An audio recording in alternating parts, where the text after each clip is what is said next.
line 20 years ago. Knowledge will be put into his mind, and at other times he will be led to knowledge. This combination has been constantly repeating, and it gets more and more powerful. First I get an insight out of nowhere, the moon's not real, where's that come from? And then suddenly it starts. I went on the internet, and within 2-3 minutes I was expecting to find nothing. I just put on a few words indicating the moon's not real in the sense that we think it is.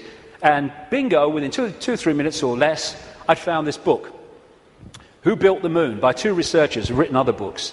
One of them an investigation into Freemasonry.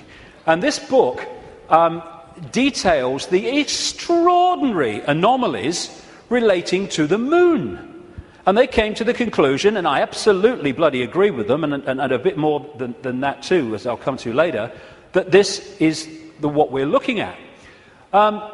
The geometrical connections and everything, and the mathematics and the relationship between them in terms of size and position is just mind-blowing. And what I'm suggesting, and I'm not alone over the years at this level of it, though I think I might be alone on the next bit, that I'll come to in a second, or a few minutes. I've been there before, I don't mind. Is that the moon is actually a hollowed-out planetoid by a very, very advanced race, and it was brought here to take the Earth over. And what they do, this seems to be a modus operandi. They bring these moons in, and as they bring them in, they fundamentally affect the Earth. I mean, the Earth is at the spin it is, and is at the angle it is, because of the moon. Massively so, anyway, because of the moon. So when they come in, bingo, things change, and the society that was there before ain't there anymore. And then gradually they take them over in ways that I'll come to. So when the moon came in, and again, it's so important to come back from the holographic world to the base construct. We see a solid moon, yes, in the play-out world. But back here, it is an energetic construct in the metaphysical universe. And as it came in, and other things that happened, which I talk about in the book, it created this distortion in the information construct of the waveform information base of this universe. And as it did so, it was played out here in all this catastrophe and stuff that I talked about and the ancients talk about. It was played out as this great geological catastrophe and the great flood and all the rest of it. And what is a common theme that they talk about, the ancients, in relation to this? The earth turned over. And you think, how the freaking hell can the earth turn over? Well, what happened? What happened when the moon came in, the earth turned over? It's at an angle that it is today because of the moon. And so the distortion brought an end to the world that was there before, and we basically went back to rubbing sticks together because of what happened.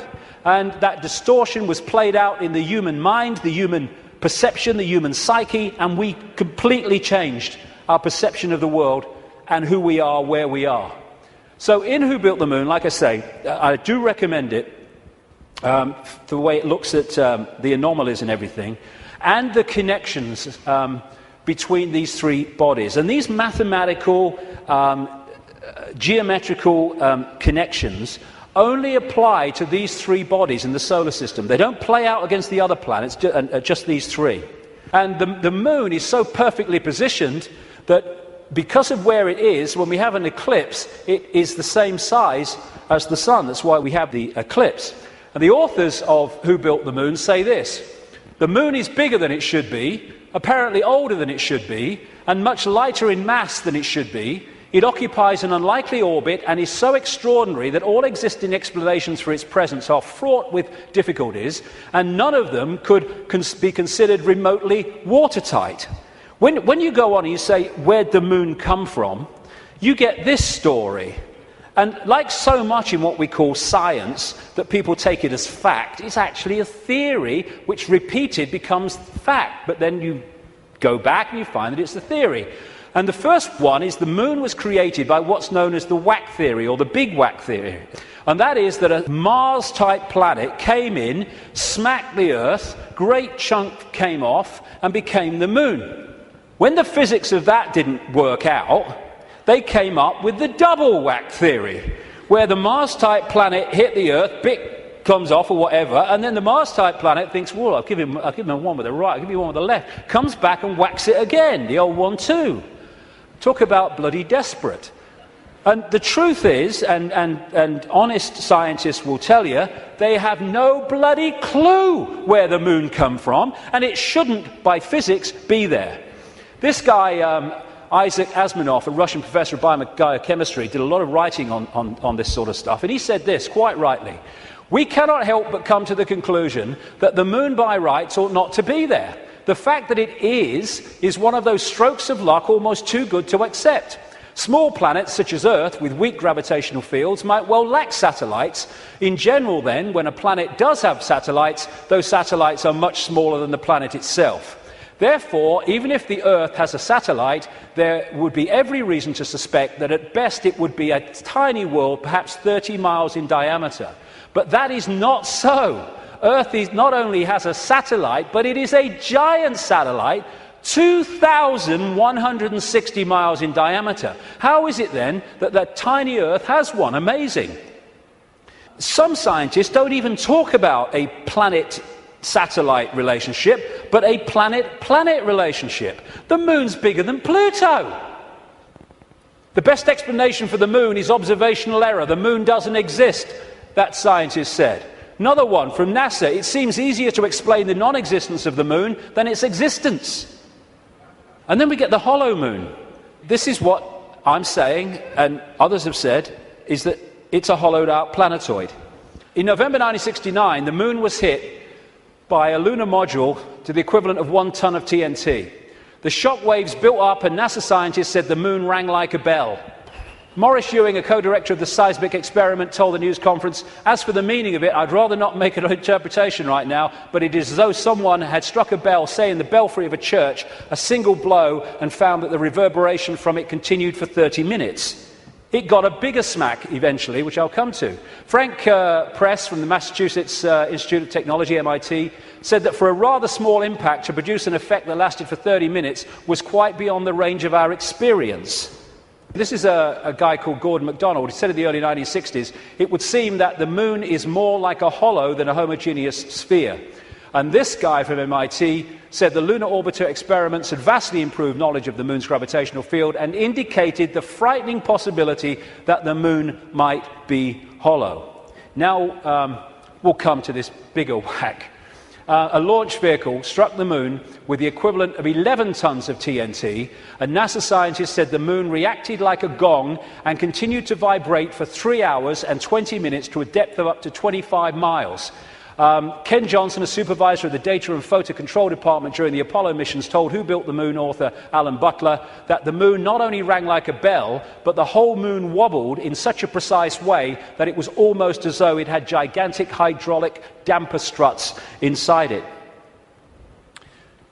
These two Russian scientists from the Soviet Academy of Scientists wrote an article in 1970 in Sputnik magazine in Russia, headed, "Is the Moon the Creation of an Alien Intelligence?" And all these years later, it indicates to the fact that they were right. What they point out, and others point out, is the outer surface of the moon is extremely hard and contains minerals like titanium. Moon rocks have been found to contain processed metals, including brass and mica, and the elements uranium-236 and neptunium-237 that have never been found to occur naturally. Uranium-236 is a long-lived radioactive nuclear waste and is found in spent nuclear fuel and reprocessed uranium. Neptunium-237 is a radioactive metallic element and a byproduct of nuclear reactors and the production of plutonium. Some lunar rocks have been found to contain 10 times more titanium than titanium-rich rocks on Earth. Titanium is used in supersonic jets, deep-diving submarines and spacecraft. Dr. Harold Urey, the winner of the Nobel Prize for Chemistry, said he was terribly puzzled by the rocks from the moon and in particular their titanium content. He said the samples were mind-blowers and that he could not account for the titanium. The two Russian scientists said in their article, if a material had to be devised to protect a giant artificial satellite from the unfavorable effects of temperature from the cosmic radiation and meteorite bombardment, the experts would probably have hit upon precisely these refractory metals. Refractory metals are incredibly resistant to heat and wear. in that case, is it not clear why lunar rock is such an extraordinarily poor heat conductor, a factor which so amazed the astronauts? Wasn't that what the designers of this super Sputnik of the Earth were after? From the engineer's point of view, this spaceship of ages long past, which we call the Moon, is superbly constructed. They say it's a hollowed-out planetoid, and they say if you're going to launch an artificial Sputnik, then it is advisable to make it hollow. At the same time, it would be naive to imagine that anyone capable of such a tremendous space project would be satisfied simply with some kind of giant empty chunk hurled into a near-Earth trajectory. It is more likely that what we have here is a very ancient spaceship, the interior of which was filled with fuel for the engines and materials and appliances for repair work, navigation instruments, observation equipment, and all manner of machinery. In other words, everything necessary to enable this caravel of the universe to serve as a Noah's Ark, appropriate, of intelligence, perhaps even as the home of a whole civilization, envisaging a prolonged thousands of millions of years existence and long wanderings through space, thousands of millions of miles. Naturally, the hull of such a spaceship must be super tough in order to stand up to the blows of meteorites and sharp fluctuations between extreme heat and extreme cold. Probably the shell is a double-layered affair. The basis is a dark armouring of about 20 miles in thickness, and outside of it some kind of more loosely packed covering, a thinner layer averaging about 3 miles. In certain areas where the lunar seas and craters are, the upper layer is quite thin, in some cases non-existent. And as this scientist said, the Moon is made inside out. In other words, what's on the outside should really be on the inside, and that supports the idea of a hollowed-out planetoid. So, when I started to put this together, and there's a lot more of this in the new book, I then called the oracle in South Africa, Cradle Mutwa, and I found Zulu legends to be incredibly accurate with their symbolism. And this is the thing, symbolism. You get these anthropologists and people, they go around and they look at these shamans and these ancient stories, and they take the blooming things literally. Now, like I said earlier, we now have the tools which make it easier for us because technology is mirroring reality, therefore we have the analogies. When these ancient stories were put together, they didn't have that. They had to try to get their point across in simple ways that people of that time could relate to. So they used symbolism. So when I read Arang Cradle Mutwa, I didn't tell him anything that I'd put together or come across or thought. I just said to him, can you tell me any Zulu legends about the Moon? And he said, yes, we consider the Moon to be an egg. Now, when you take that literally, you say, the Moon's an egg, the anthropologists, the primitive people you know. But no, they symbolize it as an egg for a reason. And this is what he said. The legends, the Zulu legends, say that the Moon was brought here hundreds of generations ago by two brothers, Wawani and Umpanku, who were the leaders of the Chitahuri. They were known as the Water Brothers and had, quote, scaly skin like a fish. Now, this story relates almost exactly to the stories found on ancient clay tablets in what is now Iraq, Sumerian accounts of the Anunnaki, a non-human race, I would say reptilian race, that came to the Earth in the same way that other parts of the world, in the ancient world, talk about. And the Anunnaki, according to these accounts, were led by two brothers called Enki and Enlil. And at least one of them, Enki, was symbolized under another name too as in relation to water, exactly the same as this.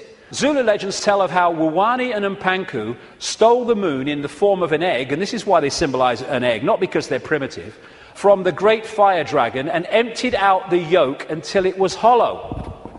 They then rolled the Moon across the sky to the Earth and caused cataclysmic events on this planet. Zulu legends also say that the Chitahuri threatened to move the Moon if humans didn't do what they said because of the devastation that would cause. What the two scientists said about this 2-3 mile outer kind of protection, followed by a 20-mile impregnable layer, explains one of the anomalies of the Moon, which the craters are